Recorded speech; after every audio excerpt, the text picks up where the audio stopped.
Live from WXOU at Oakland University, it's the GioMoShow. Now, give it up for your host, GioMoShow. Welcome, everybody, to another edition of the GioMoShow, right here on 88.3 FM WXOU, Auburn Hills, Michigan, Oakland University, and all your wonderful station identification features. I am your host of the GioMoShow, Giovanni Mosheri. Usually we do the shows on Tuesdays, but we had to kick it back to now Wednesday, June of the 12th of 2024. The GioMoShow right here is your home for all Oakland sports and beyond on 88.3 FM. If you're not with me right now on 88.3 FM or on the TuneIn Radio app or right here on the GioMoShow's YouTube channel, then not to worry, as every episode is uploaded as a very, very fine, cut up and crisp podcast released on YouTube and all other podcast networks. So be sure to 5-star, like, and subscribe, all that you do to support your podcast. In addition to that, you could go to WXOU Sports on YouTube to find all your WXOU sports coverage, whether that's live game broadcasts, whether that's highlights, whether it's interviews, podcasts, anything else with WXOU Sports. That's a place to be. And look forward to coverage of club football coming up this season. Live games, interviews, highlights, all of it. We'll have it up for you because I saw in the Oakland Center here they released their schedule via a banner. They'll have 3 home games and a trip to Toledo, so you can expect all of that live on WXOU Sports. And to wrap things up, you can follow WXOU on social media. Find all their social media on their website, WXOU.org. And you can follow me on social media as well. If you're watching on YouTube, it's on your screen now. But if you're watching later at the podcast, it's all in the description of everything you can find. And use the hashtag #TheGioMoShow to get involved in the show on social media, even when I'm not live. Whether you want to ask me a question that you want answered on air, I'll answer your questions. Just use the hashtag #GioMoShow to get involved with your favorite radio show. So what do we got on the menu for today on the GioMoShow? Well, for our summer schedule, we're going to continue our series of season reviews of all Golden Grizzlies sports. Last week we did men's soccer, and this week we're going to stay in the soccer world, and we're going to go to our women's soccer team. We'll be going over their season and a little bit of now postseason news coming up about the team, little recent updates and stuff. We'll get you caught up on women's soccer, no doubt. In addition to that, we'll go back into the USPBL as Week 4 has concluded. And my Hoppers, my lovely Eastside Diamond Hoppers, continue to stand atop the ranks at 8-3 through 11 games. They're sitting atop the league, and we'll be talking all about them as well as the games throughout the weekend, even those that don't include the Hoppers. So we'll be going all over the USPBL, and then we'll finally wrap it up with a little extra Oakland news. Because myself and my history as a swimmer, I could not resist talking about this story. The Golden Grizzlies are going to the Olympic trials at Lucas Oil Stadium. We got 4 swimmers going there. We'll talk all about that towards the end of the show here. So now that we got you all warmed up, now that we got you a heads up as to what you're going to be listening to here, let's get started with women's soccer with their season recap. And before we even get into this 2023 season, I always like to take perspective as to what we did in the 2022 season, the previous season, kind of setting the stage for what I'm about to tell you here. So in 2022, the Golden Grizzlies finished an overall record, very impressive, 8-4-7, and with a conference record of 5-2-3. But then they they finish up this most recent season 5-6-7 overall, 3-2-5 in conference. Not the season that they wanted, no doubt, in terms of the final result. So we'll go through game by game, a little chunk of game by chunk of game, to kind of give you guys a flow and a sense of how the season went, some kind of storylines here, who scored and what. We'll give you all the spark notes of these games and throughout their season. So we'll start it, not in their exhibition season because it's exhibition. We'll start with their opening regular season match at home against Kent State. They had a couple of matchups within the MAC to start off their season. The first one, we go all the way to August 17th for this one where they start their season against the Kent State Golden Flashes in Rochester. The Golden Grizzlies started the season off a little bit rough with a 2-1 loss to the Kent State Golden Flashes. Then 3 days later, that Sunday, August 20th, they faced Eastern Michigan Eagles, where they evened up their record and got right with a 1-0 victory over the Eastern Michigan Eagles. In that game, the goal scorer for the Golden Grizzlies was currently loading. It was Anuhea Aluli to score in the first 5 minutes, assisted by Macy Waranga, to give them that early lead going into the rest of the game, and they finished it up with that as well. And if my memory serves me, looking through here, there was a red card issued to the Eastern Michigan Eagles early in that match, and I remember the Grizz Vision with head coach Juan Paulo Favero, where he mentioned that sometimes when that happens, ironically, it could be an advantage, or rather, excuse me, it was a red card issued to the Golden Grizzlies. So they were down a person throughout the game, but what head coach was mentioning is that sometimes that can ironically give you an advantage, because when you as the opposing team, as the Eastern Michigan Eagles, you see the Golden Grizzlies go down one person, and maybe you relax a little bit, and maybe you think a little bit less of your opponent just because of the numbers advantage. And he was talking about how that mentally could cause the team to slip up. But with the Golden Grizzlies down a person, they got to pay extra attention, put more into it because they're down a person. So you kind of see the shift in dynamic there, and he talked all about that after the match in the Grizz Vision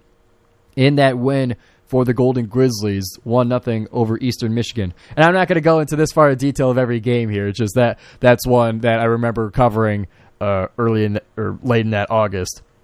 So then they head onto the road for a little while to start off the academic school year. August 24th, 27th, and 31st, they were on the road against Northwestern, where they suffered a 7-0 loss. They went to Northern Illinois, where they tied 0-0. Ohio State, they made the trip down to Columbus to unfortunately have 6 goals scored on them for a 6-0 loss to the Buckeyes. Then they wrap up that road trip with Illinois State against... Now, correct me if I'm wrong, it's not the Cardinals, they're the Redbirds? I forget Illinois State. It looks like a Cardinal. But either way, they tied against the Redbird, the vague, non-specific Redbird team. 2-2 was their tie against Illinois State.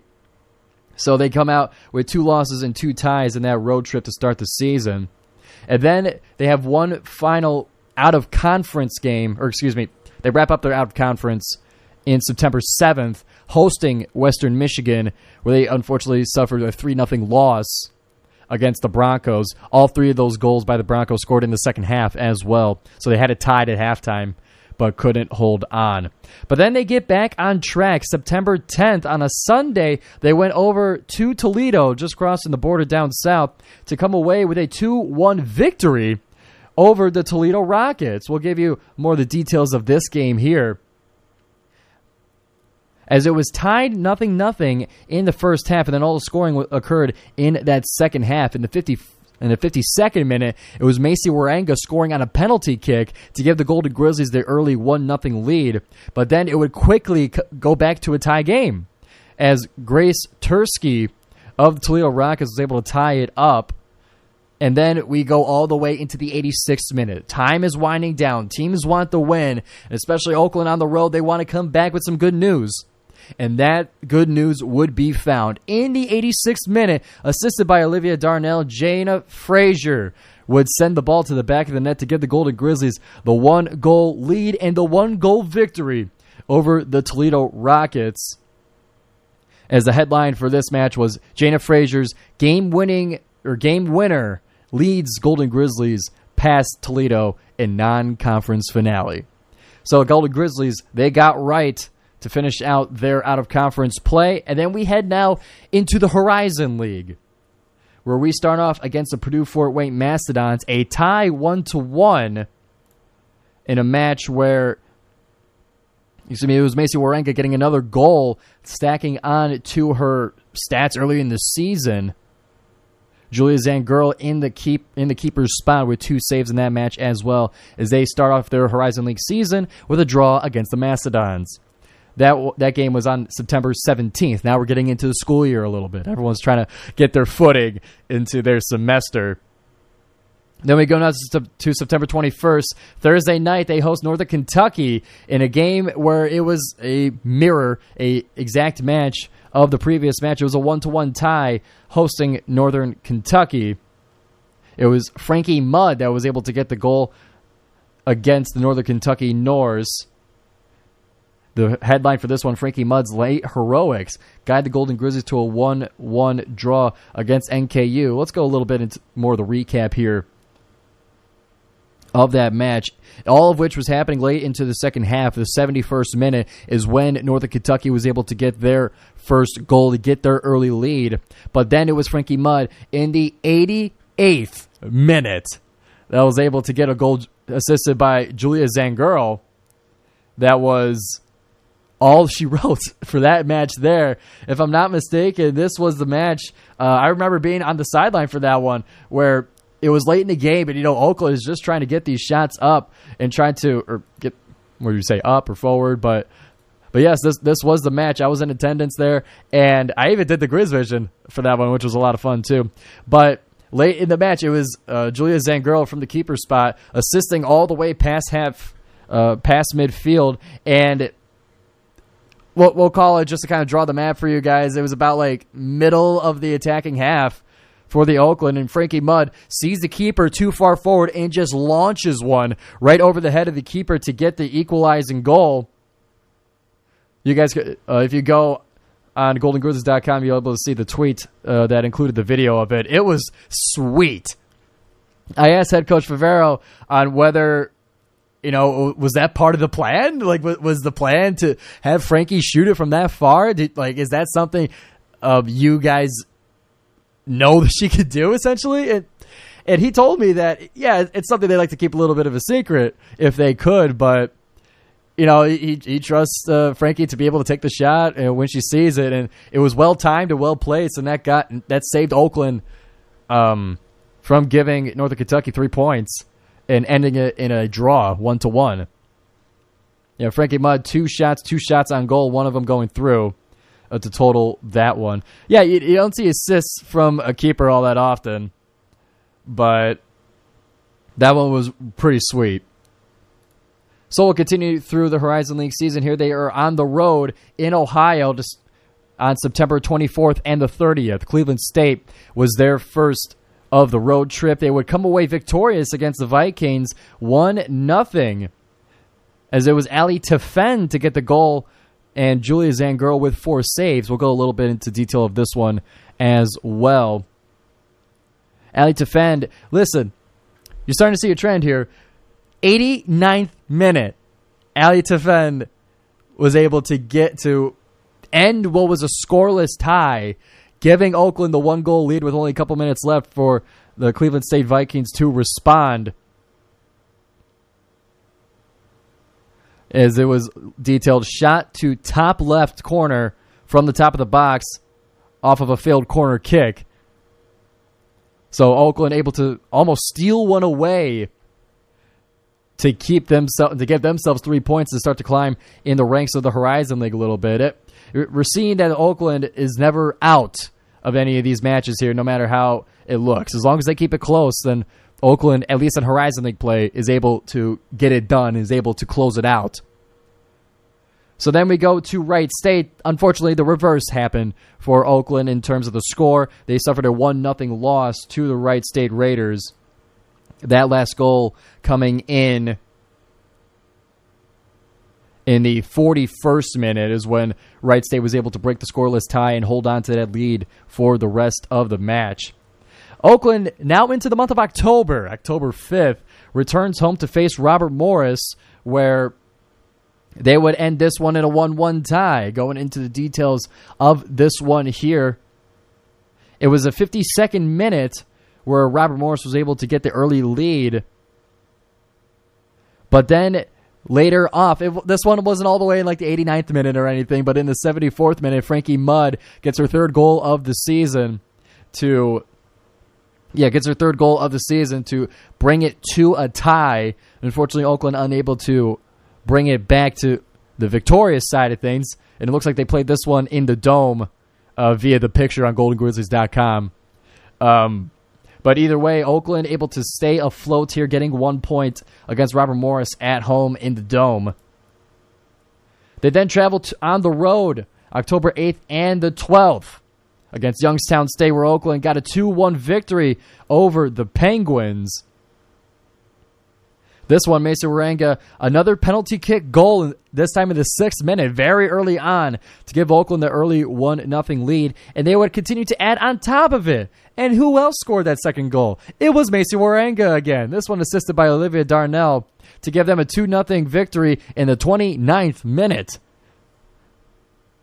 Youngstown State was able to cut into that one in the 47th minute, but that's where the scoring would be frozen for the rest of the match as Oakland holds on to get that 2-1 victory over Youngstown State. And continuing on that road trip, IUPUI was their next destination. This one, another 2-1 victory for the Golden Grizzlies, this time against the Jaguars.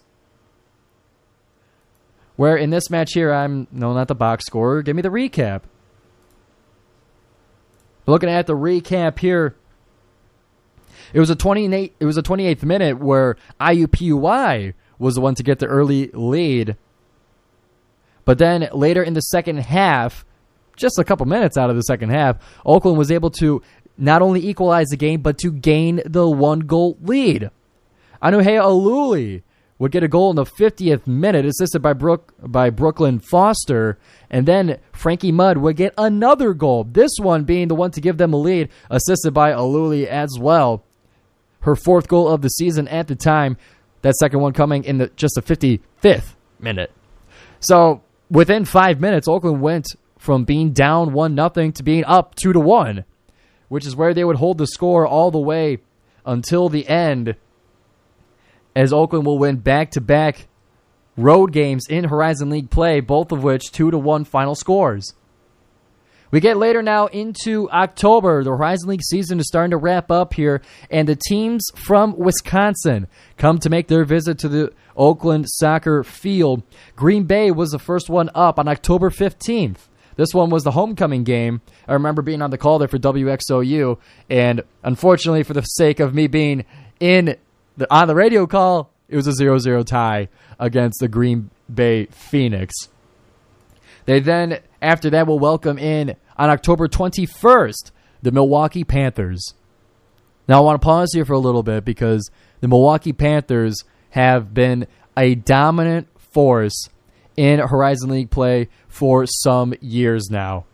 If I'm not mistaken, either last year or the year before, Milwaukee was literally undefeated in Horizon League play, and they only suffered one loss in out-of-conference, too. Milwaukee's women's soccer is sublime, is fantastic, and dominant in the Horizon League. But when the Golden Grizzlies host them in the second-to-last game of the regular season, Oakland was able to hold on Senior Day against the Panthers for, unfortunately for the viewer, a 0-0 tie against the best team in the league. Not allowing Milwaukee to climb the ranks further with 3 points, Oakland holds on Senior Day in a scoreless tie to bring us to their final game of the regular season. Now, I want to add a little seasoning onto this one. I want to add a little bit of context, a little sprinkle of context onto this one here. So at this point in the season, Oakland is sitting at either 5th or 6th place. Or, excuse me, either 6th or 7th place. And the reason that's significant is because for the Horizon League tournament, it's not like all the other sports where all the teams get in and it's just a matter of seeding. Only the top 6 teams get into the Horizon League tournament for a chance to win the league. So if you're in the 6th seed, that's the last spot. That's the last ticket to go to send you to the tournament. And Oakland and I forget my memory, was sitting either 6th or 7th place. But the team that was sharing that spot, kind of right next to them, also fighting for that last spot in the Horizon League tournament, was Detroit Mercy. The rivalry game would be the match that decides who goes to the league, or who goes to the tournament. This one taking place Wednesday, October 25th, in Detroit at Titan Field. The battle for 6th place unfortunately went to the Titans. Oakland, in essentially an elimination game, was unable to bring it home and to get them into the tournament for an unfortunate ending to the regular season. This one started off with Detroit Mercy going up very early in the third minute, the last second of the third minute, that is.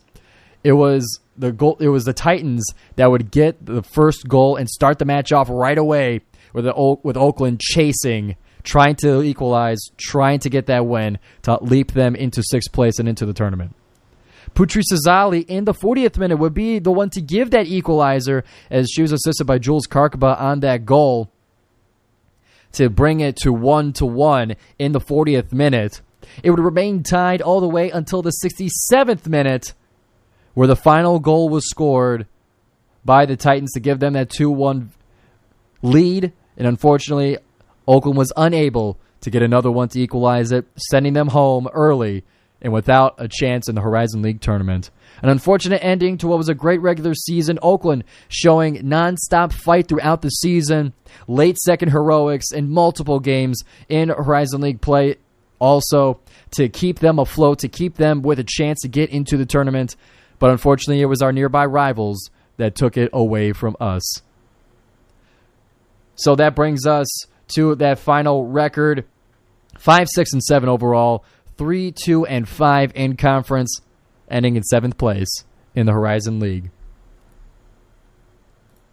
Let's go now into the final standings. It was Milwaukee that went 7-0-3 to take first place. IUPUI not far behind, 5-1-4. There was Northern Kentucky, 4-2-4 in 3rd place. Robert Morris equal in points, but 4th place. Then Wright State and Detroit Mercy were the teams that headed into the Horizon League tournament. We'll take a look now as to the regular season awards to see how our Golden Grizzlies stacked up with the rest of the league on an individual player-by-player level. Oakland would unfortunately not see the first team, but they would see multiple in the second team. Frankie Mudd, Putri Sazali, and Macy Waranga at forward, defender, and midfielder respectively were able to make the all-league second team in the Horizon League. The freshman team would see 2 Golden Grizzlies, as well as Olivia Darnell and Julia Zangirl would stake their claims in the all-freshman team. And it was Ali Tefend that would be co-winner of the All-League Sportsmanship Award, which is an absolute honor because it speaks not only to your skill on the field, but it also speaks to how you carry yourself with that skill. So a great award and a great season for the Golden Grizzlies. That'll wrap up this women's soccer segment, at least for the history's sake of it. Let's get now into a little bit more of the modern news here. So it was announced on February 12th, a bit of a shocker, at least to me, covering the team, that head coach Juan Pablo Favero would retire from coaching. And if you guys remember what I was talking about last week for the men's soccer team, and if you don't, then you could go back on YouTube. We got the segment by itself uploaded. There was a bit of a weird storyline in regards to Oakland's men's soccer coaching, but the women's soccer coaching also seeing the loss of their head coach. This one, a little less drama, but to a simple retirement. Announced on February 12th, and the press release reads, Juan Pablo Favero has announced that he will be retiring from coaching to pursue a career as a mental performance coach within the Arizona complex of the Major League Baseball's Cleveland Guardians. And that one is fascinating to me because if you've ever met Juan Pablo Favero, you're immediately floored with who he is. He's just, to me, is such a captivating person. And, you know, just bursting at the seams with like wisdom and, you know, kind of a we'll call out of this world thinker. I'll put it in that way. And if you want to get a little bit of a taste of that, Harja Buttar, our former sports director, did a full interview with him in his office on WXOU Sports. So go to the YouTube channel and check that one out if you want to see who I'm talking about for Juan Pablo Favero. But he was just such a captivating person for me. I always loved hearing what he had to say because his primary focus throughout his entire coaching career and throughout just his journey as a whole, mental health was such an enormous focus in everything he did. He was in the realm of meditation and to truly understand and to listen with his players of what's going on with their lives and with their mentality, and the importance of having that one right to be able to perform on the pitch at your best. I always love that. And you wish that, and it's not to say that coaches don't value this, but he wears this on his sleeve. And this is what he is about. And I always loved that about him, and it's such a shame to see him leave from the Golden Grizzlies, but for him to kind of continue into that realm, especially going into the field of baseball, where that is such a critical piece as to how the teams perform. So you know that he's going to make such a great impact for the Cleveland Guardians as a mental health performance coach. He's going to do great things for the major leagues. I look forward to hearing from him and see what he's doing, but a big thank you to Coach Favero, coaching here for 7 years from 2017 to 2023 and having a great impact on the university as a whole. So we wish you well, Coach Favero. We know you're going to do great things. So where does that bring us now for Oakland women's soccer in terms of the coaching? Well, on May 10th, they were able to fill the vacancy with a new hire, former assistant coach of the Miami Hurricanes, head coach Devin Zosek. Now I'm going to need a little bit of a help with the pronunciation there, as I've never seen a name spelled Z-V-Osek. That's kind of the pronunciation there. But Coach Devin Zosek is now the new head coach for the Golden Grizzlies, having history, like I mentioned, the University of Miami Hurricanes, as he has assistant coaching experience there, many recruiting responsibilities as well, not only at Miami, but at James Madison University as well. So he comes in with a lot of coaching experience with that, and literally just announced today, I just happened to be scrolling through Twitter, and I saw that Oakland was able to sign a player from James Madison. And shortly after, Coach Zosek was nice enough to follow me on Twitter, so I really appreciated that one, Coach. But he retweeted that one soon after the announcement. But he gives us a little bit of a heads up as to who we can see from Mia Tuca, recent transfer from James Madison. Coach says the Sun Belt Conference tournament finalist, an NCAA tournament experience, but most importantly, a phenomenal person. So excited to add Mia to Oakland women's soccer. Looking forward to see her contribute to our new standard. The future is golden. Golden heart, black heart, bear head, soccer ball. As far as the emojis he uses. That was literally like 48 minutes ago as of recording here. It's about 12:30 here at WXOU. And he's already on the recruiting trail. He's checking out the Michigan Jaguars and Michigan Jaguars against the Michigan Stars. He was at that match the other day. And so he already on the road here for the Golden Grizzlies. I look forward to meeting him. I look forward to see the fruits of his labor coming up for this 2024 season for Oakland women's soccer. It's going to be an exciting one, no doubt. And we look forward to it here on WXOU Sports. And be sure, I'm going to say it again, subscribe to WXOU Sports to hear the games live, because we're going to be doing those broadcasts one way or another, and we're going to be able to get you guys Golden Grizzlies action. So that one will finally wrap up this segment of the Oakland women's soccer season review, and a look forward into this coming season right here on the GioMoShow 88.3 FM WXOU. We're going to take a short break here before we get into the USPBL. We're going to switch it up and go into baseball here and see why my Diamond Hoppers continue to stand tall at the number one spot in the USPBL after 4 weeks. We'll get to that, as well as Oakland Swim and Dive going to Olympic trials after this break here on the GioMoShow. Welcome back here to the GioMoShow 88.3 FM WXOU. I got some cooking tips for you guys to keep you safe. Using different cutting boards so that bacteria in raw meat and seafood and their juices doesn't touch prep surfaces for other foods like vegetables. Raw food may contain bacteria that can make you very sick or worse. 1 in 6 Americans will get sick from food poisoning this year, and roughly 3,000 will die. But you can keep you and your family safe by separating raw meats and seafood from other foods. Learn more about this and other important information. Check out your steps at foodsafety.gov. That's foodsafety.gov. A public service announcement brought to you by the USDA, HHS, and the Ad Council. But I'm not done yet. I got another tip for you guys. Because you're so bad at cooking, you get yourself sick so often. Let me tell you what to do with your food after it is cooked.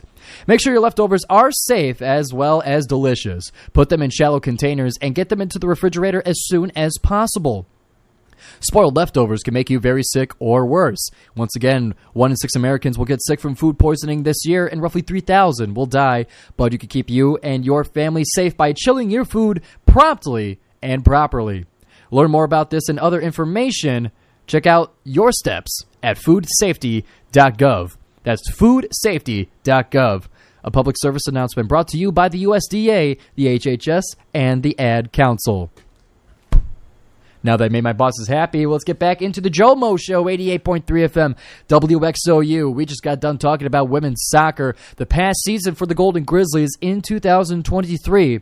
We now go into the current standings of the USPBL, the United Short Professional Baseball League, and why my Diamond Hoppers once again sit atop the league, as they did last week as well. And for those who aren't familiar with the league here, I'll give you the quickest synopsis here. At Jimmy John's Field in Utica, Michigan, 4 teams play each other throughout the rest of the season as an independent minor league baseball league. You got the Diamond Hoppers, you got the Woolly Mammoths, the Beavers, and the Unicorns. They all play each other, and I'm the biggest Diamond Hoppers fan that you have ever met. Now that we got that straightened out, let's get to this week of action. 4 games were at least played, 5 of which were scheduled. One games of the doubleheader between the Beavers and the Mammoths was postponed. I'm not sure if it had to do with weather or anything, but all it says is it was postponed. Or postponed, rescheduled, whatever their wording was. But we'll start things off Thursday, June 6th, as the Diamond Hoppers took on the Westside Woolly Mammoths here. This one would end in a Hoppers, unfortunate, pretty bad loss. 12-2 was the final score. The Mammoths taking the lead against the Eastside Diamond Hoppers. The Hoppers would be the first one to score, as Noah Marcoux would be batted in by Ferguson off of a single RBI. But then the Mammoths would quickly tie that one up in the first inning, not only with a Nick Pastor home run to tie the game, but Dre Nelson of the Westside Woolly Mammoths would get another home run to get in 2 to increase the lead from 0-2. So the Mammoths, with 3 runs in the first inning, go up 3-1, and they would continue to stack on top of that one run in the second inning. Cedeno would score on an unearned. And then in the third inning, 3 more runs were added on for the Westside Woolly Mammoths, as Seltzer would get another home run for the Mammoths, this one batting in 3. Nelson and Liam came back in at home plate as well to get them a 7-2 advantage. The Hoppers' Noah Marcoux would also hit a home run in that third inning to get it closer, but 7-2 was the score after 3 innings. So scores would be frozen all the way until the 8th inning, to where the Mammoths would pour it on.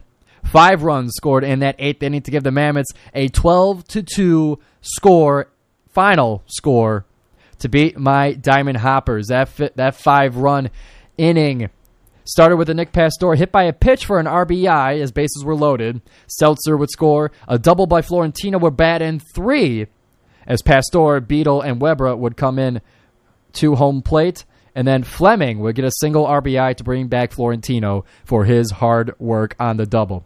So that'll get the 5 runs in the 8th inning, and the final score of 12-2 Mammoths over the Diamond Hoppers on Thursday. We now move on to June 7th. That was this past Friday, as my Diamond Hoppers would get that bad taste out of their mouth against a team that I hate the most. The Utica Unicorns were our victim on Friday in a 7-1 victory for my Diamond Hoppers over the reigning champion Unicorns. There will be 4 home runs scored in this game, as well as excellent pitching from the Hoppers. We'll get into the details right here. The game started with the Hoppers getting 2 runs in the first inning. This one coming off the bat of Noah Marcoux. You remember me talking about a homer for Marcoux in the previous game? Well, he did it again. This one batting in two, himself and Martin would come back to give the Hoppers a 2-0 lead going into now the third inning. They would tack on another one, a single run, Ferguson, and a single RBI to bring Marcoux back in the third inning to give the Hoppers a 3-0 lead. They would continue to hold the Unicorns scoreless as they add on 2 more runs in the fifth inning. Diamond Hoppers, it would be Marcoux to score off of a Roos single.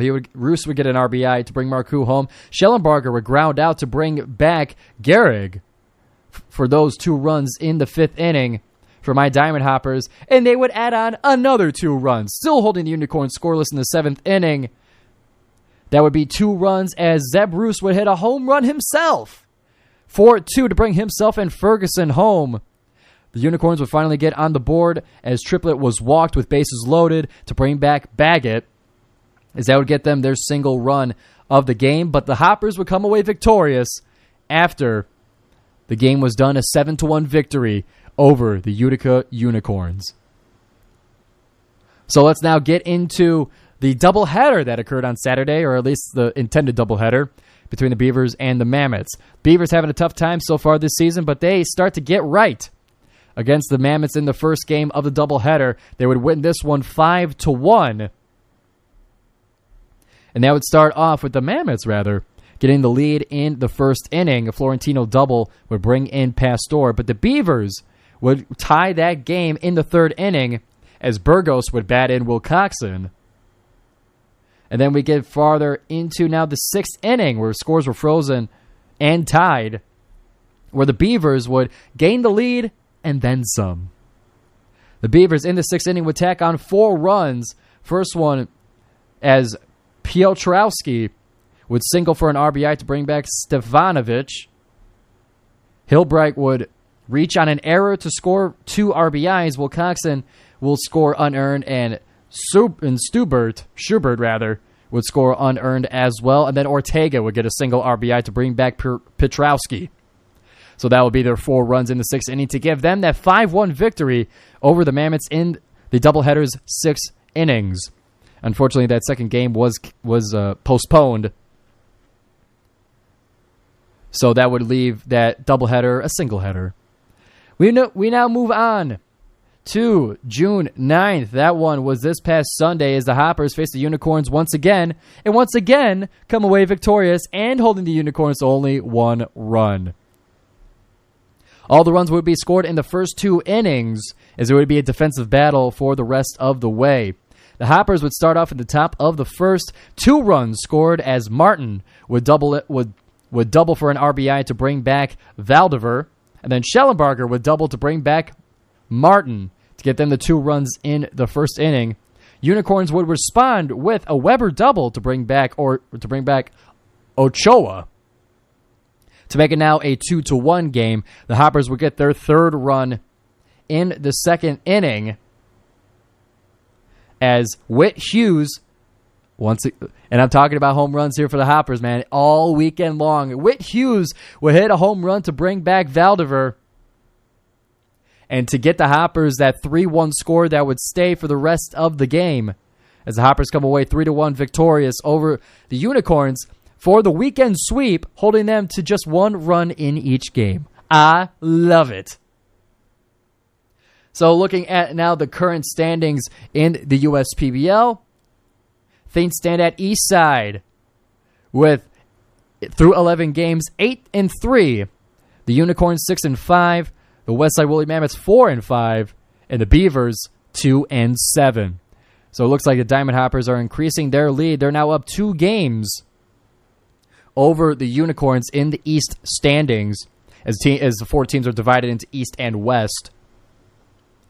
And an article written here just to highlight things. USPBL wrote the Hoppers' hot start, talking about how they have that 8-3 record with a 35 scoring differential in their favor, of course. Talk about Noah Marcoux, one of the best batters in the league and this week's player of the week. And I talked to manager Ryan Cockney as well as Ben Ferguson, who's been a standout, leads the league in RBIs with 13. So just to kind of pour it on a little bit, just to show my Hoppers having a fantastic season. At Media Day, I talked to a few of the Hoppers. They had a feeling that this season would go the way that it's been going so far. Of course, we got a lot of baseball left to play, but let me enjoy it, all right? I don't want to hear about it being too early. I'm happy now. So let's talk about the players of the week. As we mentioned, it was Noah Marcoux named as this week's player of the week. That one usually being designated to a batter, as he batted .600 over this past week and 2.000 slugging, .988 WOBA, and a 75% hit or hard hit rate for a fantastic outing this weekend for Noah Marcoux. I was able to talk to him on Media Day, getting his thoughts on this season and what it would mean to bring a championship home for the Hoppers. So you could go to the GioMoShow's YouTube channel and watch that one to get a view and get his view on the beginning of the season. I also talked to Ryan Cockney as well as Brian Schellenberger.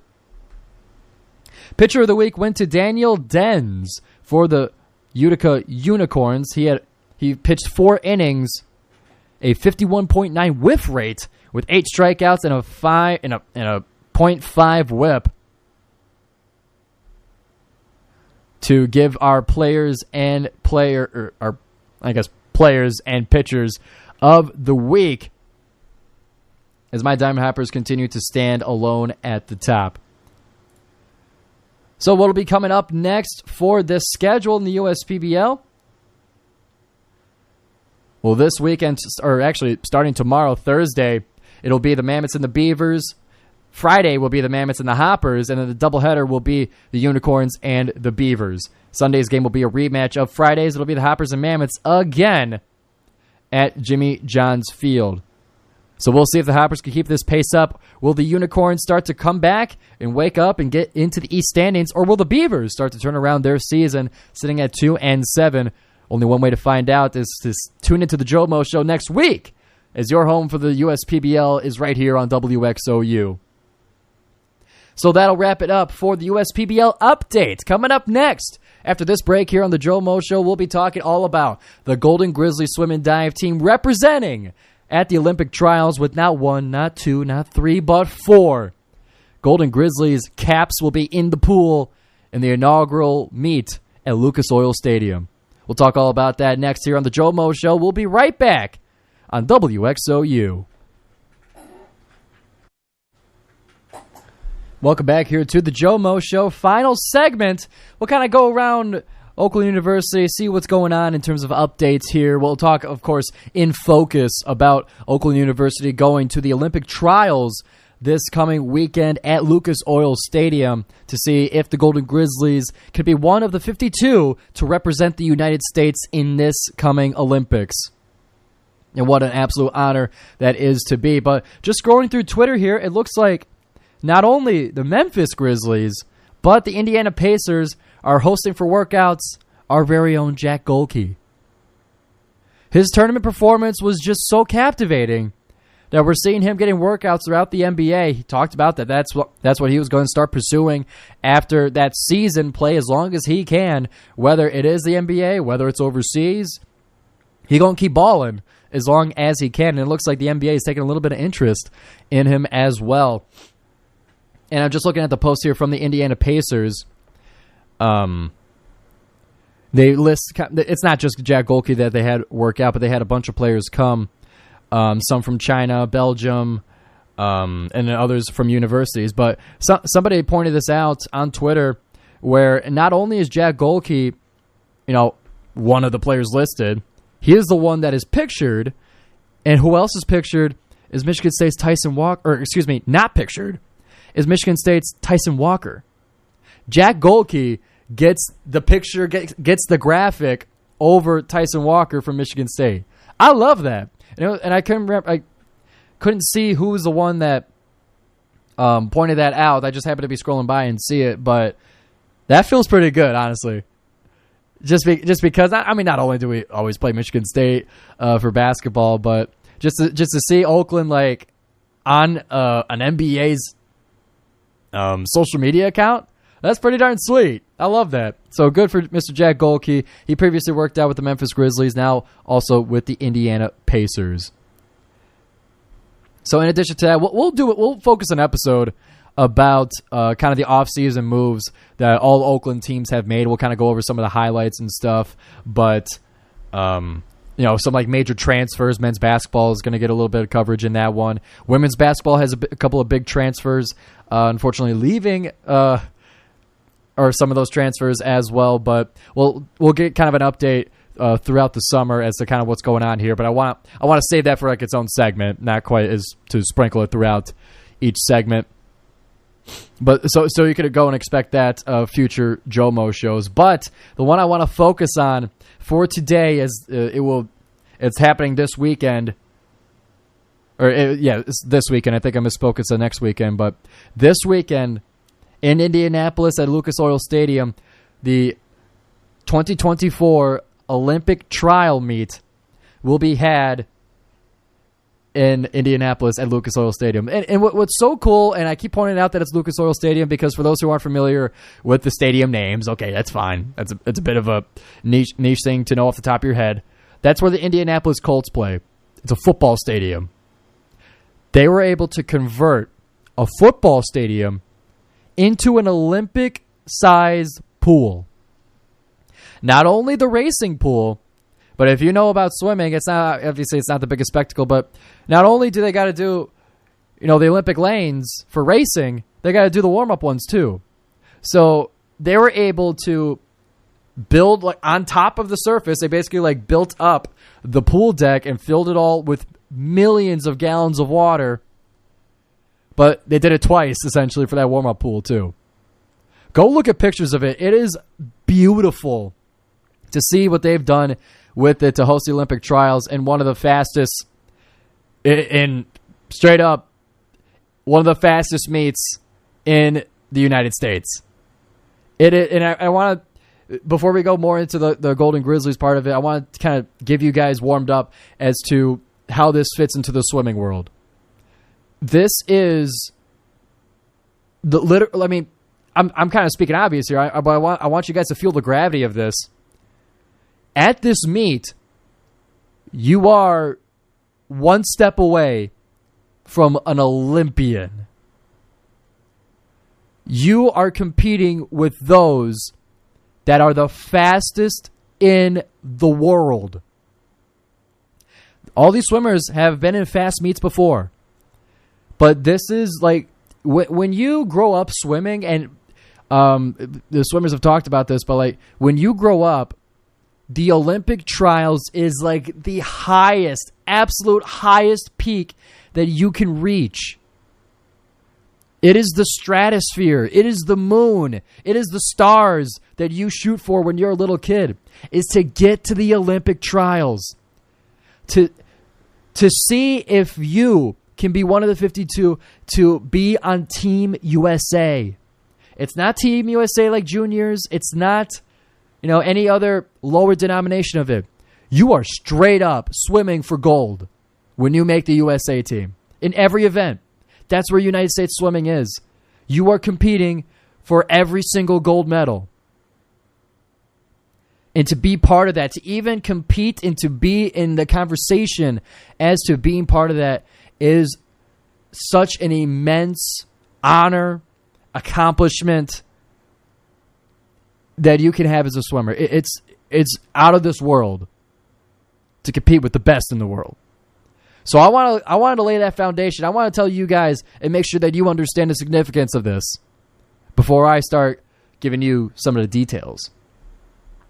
So for the Golden Grizzlies, they don't bring just one, not two, not three, but Oakland will be bringing 4 to these Olympic trials. And remember, and think of it this way too. Oakland swim and dive, you guys know how historically fantastic it is, winning 30 years in a row of both men's and women's conference championships, wherever they've been. And the men's stretches into the 40 plus years in a row. And out of like the 50-some swimmers on Oakland's team, 4 qualify. That's how like limiting this gets to. That's how strict this funnels into. But Oakland brings 4 to the Olympic trials.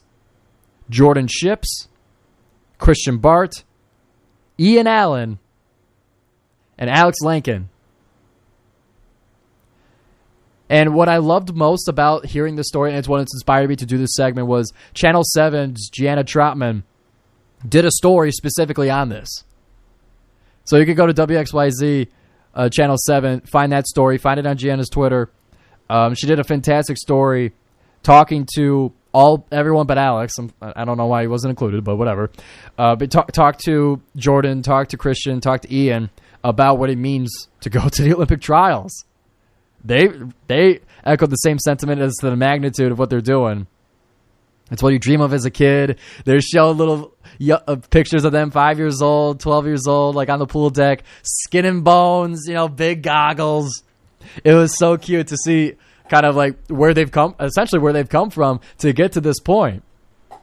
And to kind of lay out the details, written out on goldengrizzlies.com, I'll be going off of that. Jordan Ships qualified in the 100 butterfly. And remember, this is 100 meters. As colleges usually swam in yards, this is 100 meters. Jordan Ships qualified for that one in the TYR Pro Championships meet. And along with that, broke not only Oakland's 100 butterfly record, but broke the 200 butterfly record as well. So she carries that into the Olympic trials. Christian Bart has been a dominant force for the men's team. He qualified at the 100 breaststroke, which is, I don't even know how you can move fast in that event. If you've ever done it or have ever seen it, it's like it looks intentionally. It looks like it's supposed to look and make you slower. Like, I don't know. It's just such an unnatural way to swim. But obviously, you get good enough, it becomes that natural. But Christian Bart qualifies in the 100 breaststroke as he led the Golden Grizzlies in wins with 21 this past season. That means in 21 events throughout all the meets of the season, he was first place. He was the one everybody was chasing. And he also won the title for the 100 freestyle in the Horizon League Championships as well. So, and he was second place. He was second place in the Horizon League Championships in the 100 breaststroke, and he was second place in the 50. It's like, understand, just because a swimmer qualifies in one event does not mean that's all they could do. And doesn't mean that's all they race and all they practice. Okay, that's just part of it. And it's just what they're best at. Ian Allen qualifies at a 200 IM, the individual medley, which, for those who aren't familiar with swim, means that you're doing every stroke. It's, for a 200, it's 50 meters butterfly, 50 meters backstroke, 50 meters breaststroke, 50 meters freestyle. To add up to the 200. It's the event I did in high school, so I always hold the medley, the 200 and the 400 in a little bit of a higher regard because I always see that as like it's almost the equivalent of the decathlon for track and field. It's like you could do it all. And not to say anything against the other events, but it's just I did that. I'm biased. So Ian qualifies in a 200 IM, and then Alex Lankin, who, by the way, finished his freshman season. He's a freshman going to the Olympic trials. Alex Lankin. He also qualified in the 100 breaststroke, and he got that qualification maybe even before Gianna Trotman even did the story, because he qualified at the LSC Duel in the pool. Duel in the Pool is the name of the event, on May 31st. So he just made it, qualified for Olympic trials to get himself in along with the Golden Grizzlies. So we got 4 black and golds heading to Indianapolis to see if they could be an Olympian. Jordan Ships will be the first one to swim on the first day. So she'll be one of the inaugural class of Lucas Oil's pool. I just think it's so cool. I hope you guys think so as well. As that will wrap up here on the GioMo Show. We talked all about women's soccer, their past season. We talked about a little updated news, the new head coach, Devin Zosek. Pretty sure that's how you say it. We talked about the USPBL, how my Hoppers remain at the number 1 spot with a with an 8-3 record and a 35-plus run differential. And then we talked about the Olympic trials for Oakland Swim and Dive. You can catch the Joe Mo Show next week, Tuesday, from 12 to 1 right here on WXOU. Be sure to like and subscribe right here on YouTube. Like and support the podcast however you can on every podcast network, wherever you get them. Find the Joe Mo Show. You'll find clips. You'll find shorts on social media, on social media, on YouTube. Listen, I'm everywhere. So support the Joe Mo Show however you can, and we'll see you next week. My name is Giovanni Mosheri. This has been the Joe Mo Show.